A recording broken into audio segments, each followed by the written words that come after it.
That space can seat up to 250 on one level. If we were to utilize the downstairs, the upper patio, the outside area, I mean, we've hosted events of over 1,000 for that space alone.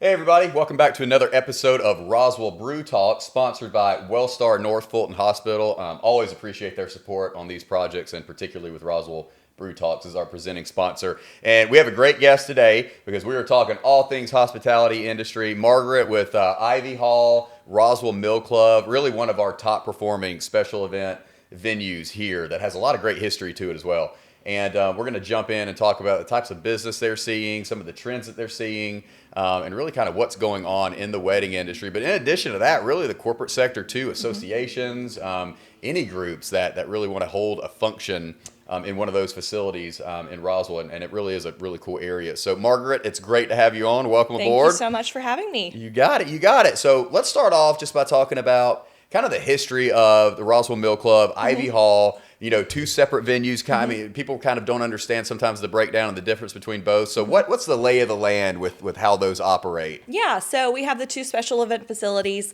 Ivy Hall is definitely our larger space. That space can seat up to 250 on one level. If we were to utilize the downstairs, the upper patio, the outside area, I mean, we've hosted events of over 1,000 for that space alone. It's more of your rustic industrial kind of feel. So, you know, that's where, I'm not sure if you're aware, but it was an actual working cotton mill up until the 1970s, or tactile mill. But so the inside of that is far more of the actual factory look. So the exposed wooden beams, it's not as much of like the metals and things like that. It's far more wooden. But that's more of your, I don't like to say it's country because it's not, it's rustic. Yeah, so, sure. you know, it's not your open barn kind of thing, but it's definitely got some of that southern kind of just beamwork, warm. exposed brick. Yeah, Exactly. really cool vibe in Yeah, there, for very, sure. very cool.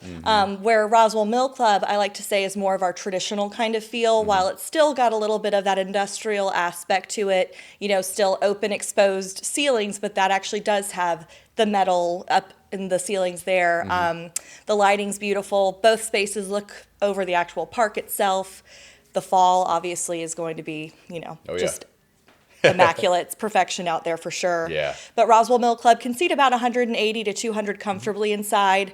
That kind of sweet spot in there, I like to say, is about 150. It's where it feels just really, you know, warm and people are there. It's not too big. It's not too small. You're not saying, excuse me, every time you walk around, but definitely more of your kind of traditional-ish kind of feel. Love it, love it. Yeah, and it's a really cool stat that we track, you know, really next to Atlanta and Savannah, because those are just juggernauts of destinations. I mean, Atlanta for its size and the amount of venues they have, and then Savannah because of the allure of River Street and, you know, the history of that and all the different parks. Roswell's actually third in the state when it comes to the actual amount of weddings that we produce. And we have a ton of venues around town, especially when you factor in the city-owned facilities, the privately owned facilities, the park space. A number of our different areas really lend themselves to holding special events and weddings. So, you know, it's big business here, and they take place a lot. I mean, I know we get a little slower during the winter, but really spring, summer, and fall, I mean, it's nonstop for you all. And on many occasions, multiple weddings a weekend in some cases. Absolutely. So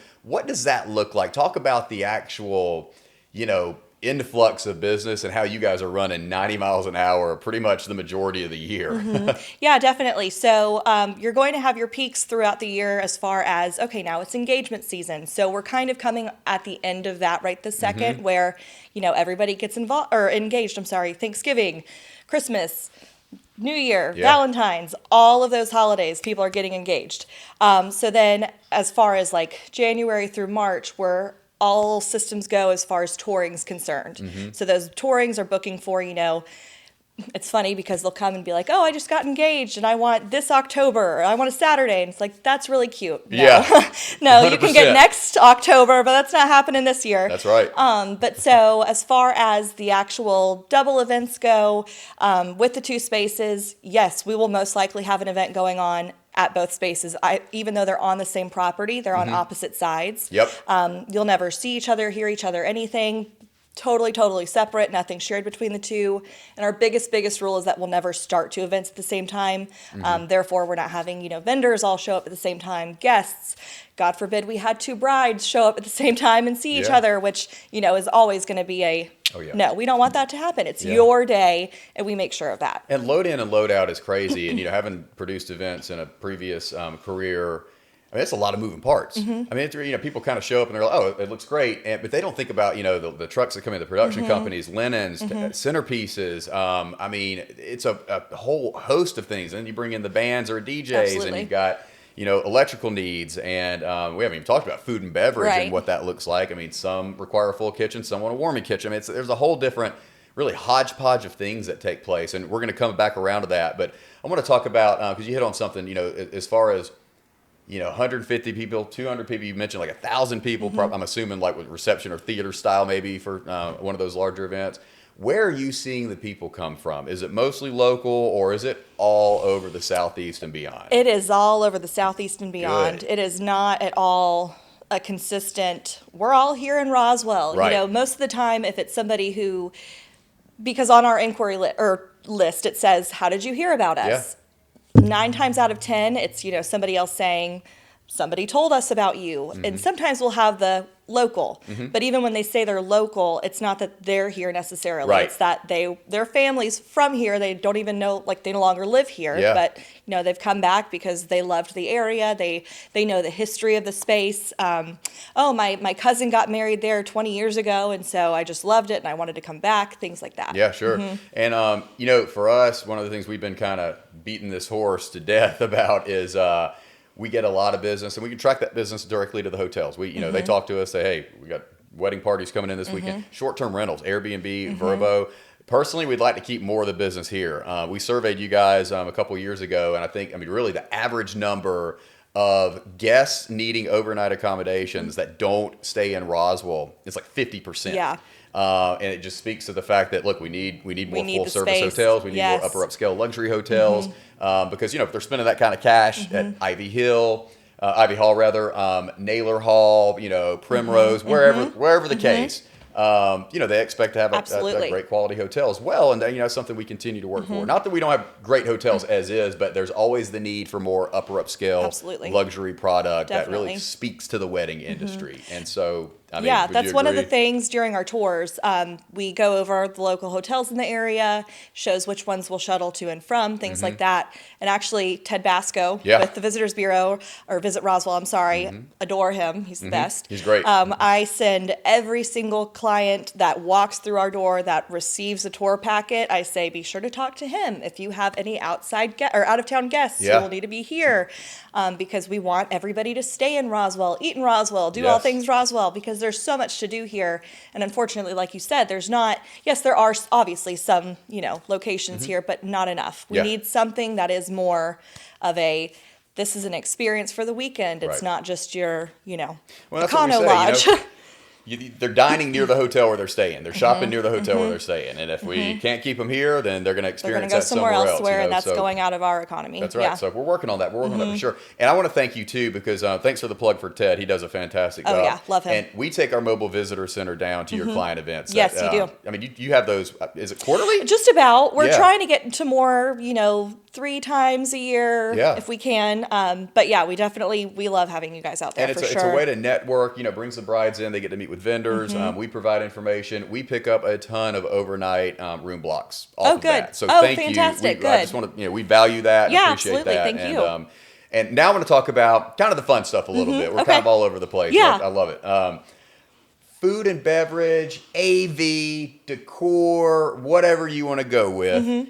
What are some of the top trends you are seeing with brides and with weddings now?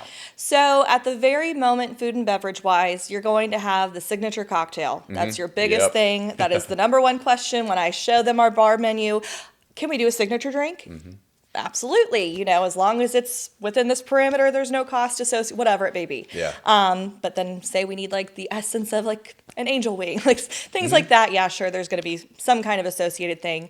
And then as far as the food goes, people are consistently asking about midnight snacks, food trucks, things like that. Because of how we do things within our facility, we actually provide all of the food and beverage in-house.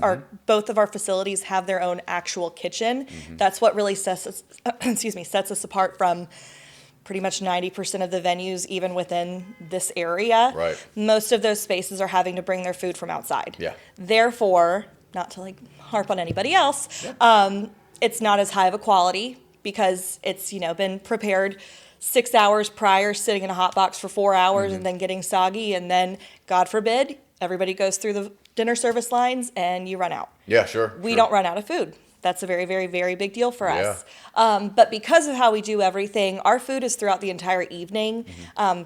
Really and truly, we don't kind of take it away until 30-ish minutes prior to the actual end of the event. Yeah. So guests can go back as much as they please. Shoot, Therefore, kind of the midnight snack isn't as necessary for us because people are like, I've been eating all day. Just more fried chicken if you want. Yeah. So kind of with that thing, we'll suggest maybe do more of a sweet versus a savory. Yeah. Obviously, you can never go wrong with a Chick-fil-A sandwich, Oh, sure. hitting the bus to go to Canton Street at the very end of the wedding. Yeah, for sure. But other than that, those are kind of like your top trends as far as food and beverage. Yeah. What do you think? We had a live band for our wedding, and they were awesome. We had a great time. But obviously DJs get a lot of attention and booking as well. Are you seeing your brides gravitate more toward one over the other? It kind of depends on, it's kind of interesting. So our Ivy Hall couples, majority of those, or we see a majority of our bands at Ivy Hall than we ever do Makes really sense. at Roswell Mill Club. I don't know if it's because of financial reasoning or just personal preference reasoning. I'm really not sure on that exactly. But I would say it's probably 65% DJ and then remainder band, I would say. I love a band. I won't lie to you. I kind of sometimes will be like, love them so much. They're awesome, but I'd rather you not work with that one because they're forgetting they're a wedding band. So you got they're not playing at Chastain. They're here for your wedding. They're not the star. So, interesting. When you get some bands that are like, I want a bottle of Grey Goose in the green room. Like, no, sweetie, you're interesting. You're at I a never wedding. thought about that. So it's the back taking end. the stage a little bit. Yeah. Okay. But then we've got some great bands who would never even dream of being like that. So that's not all of them by any means. But I have found that, just as far as like best bang for your buck, DJ's definitely the way to go. But adore a good band, really and truly. What if you're booking Beyonce? Is what you're gonna whatever. Yeah, definitely. Well, that's cool. That's cool. So, one of the things I want to talk about too is, outside of the wedding industry, a lot of people hear Ivy Hall, Roswell Mill Club, Naylor Hall, Primrose, and they immediately just gravitate toward wedding business, Absolutely. which, obviously is probably the majority of what's taking place. That doesn't mean you're not open for business. Amerisbank's a prime example. They book corporate events all the time. We've got one, coming up here shortly. And it's not just concerts. You can be flexible. So what are some of those other markets you guys see that are taking place in your venues? Yeah, so December, obviously, huge corporate Christmas month. And they plan soon. They start in the summer, if not before. Oh, all of our December dates are booked already. Already in April, okay. Yeah, they've been booked actually for the last, probably since February. Yeah. All of our key spots for December. A year out. So that's how serious this is. Yeah, for sure. We have, and we're also really fortunate where we have quite a few different corporate companies that actually come back every year. So, literally the day of their actual event, they're like, okay, go ahead. Yeah, lock us in. Yeah, we're good. Just send me the contract and we'll send it over the next day. So we see quite a bit of corporate in December also because, again, we have the two spaces. We can do multiple on a night. So in December, we'll see Thursday, Friday, Saturday, pretty much throughout the month until the week prior to Christmas, basically. Yeah. And then throughout the actual year, January, February, sometimes March, because they're our off-peak season, we'll see quite a bit of some fundraisers. So we just did one for Chattahoochee National Park back 3 weeks ago or so. We do stuff for High Meadows. We've done stuff for,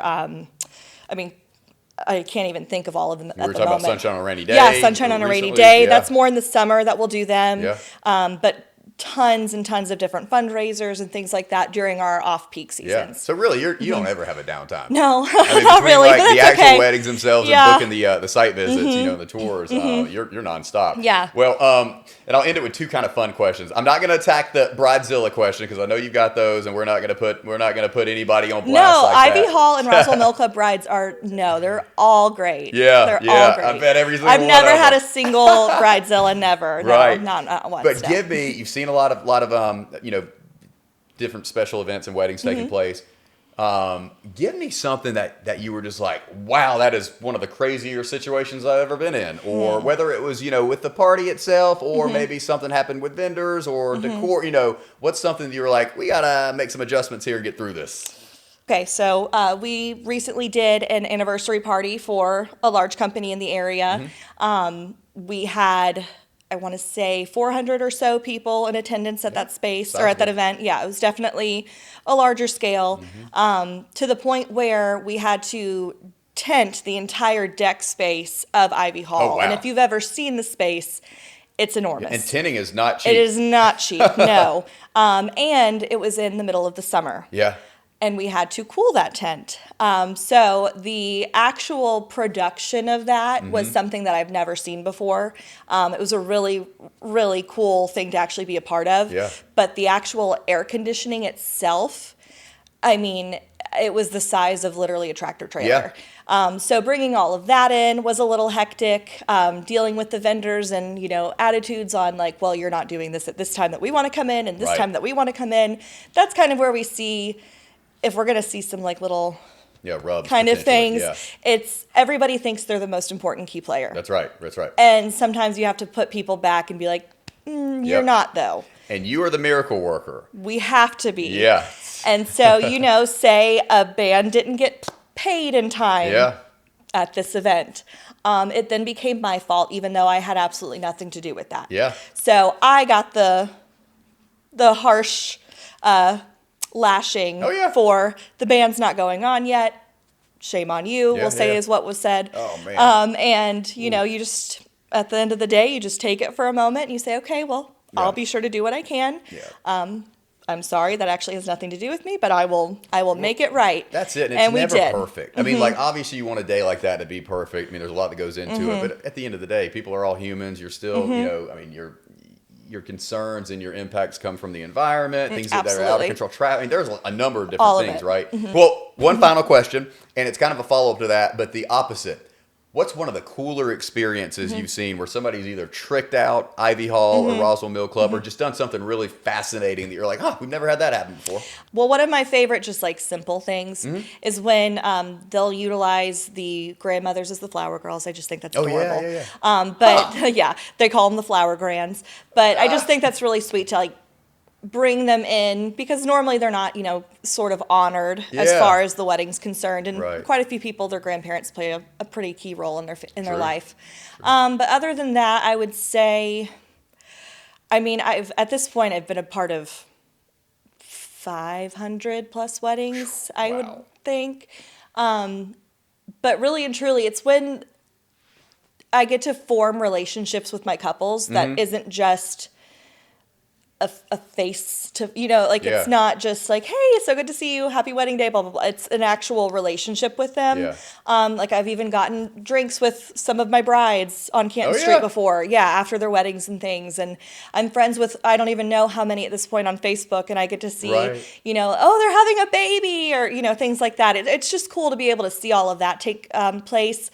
But really and truly, when I actually have that relationship with them, and I'm genuinely so happy for them. And I'm genuinely happy for all of my couples. Really and truly, I am. It's just the genuine love that's there. Heartfelt. So this has been great. Very informative. A lot of great information, Margaret. We really appreciate you. I want to make sure everybody knows how to find Ivy Hall, Roswell Mill Club's contact information. So what's the best way to gain access on kind of learning more? Yeah, as far as receiving, just pricing information, availability, definitely going on to our website, which is events, EVENTS Catering, CATERING.com. You can fill out the request for information form on there. We're on Facebook. We're on Instagram. If you just search Ivy Hall or Roswell Mill Club. We'll come right on up, or Events Catering, obviously, as well. But we're very active on all of those things. Absolutely. Great photography, too, if you ever want to Yeah, check out definitely. the venue and see different setups and decor Definitely. styles and things like that. Definitely. Well, Margaret, thank you so Thank much. you. We love working with y'all. Thank you so let's much. keep it rolling. Absolutely. And, thanks for coming on Roswell Brew Thank Talks. you. Thank you. Cheers. Cheers.